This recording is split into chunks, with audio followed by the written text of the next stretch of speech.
c'est le verset 68. Oui.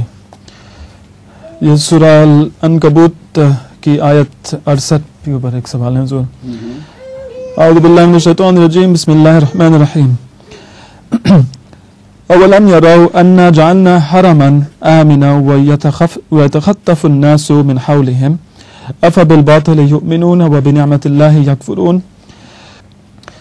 سوال یہ ہے حضور کہ اس میں مکہ شریف کا ذکر آتا ہے کہ وہ ایک پرامن جگہ کے طور پر بنایا گیا ہے.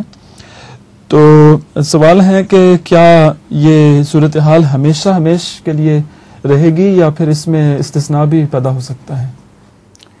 استثناء تو پیدا ہو جاتے ہیں، رسول اللہ صلی اللہ علیہ وسلم کے زمانے میں بھی استثناء ہوتے رہے ہیں.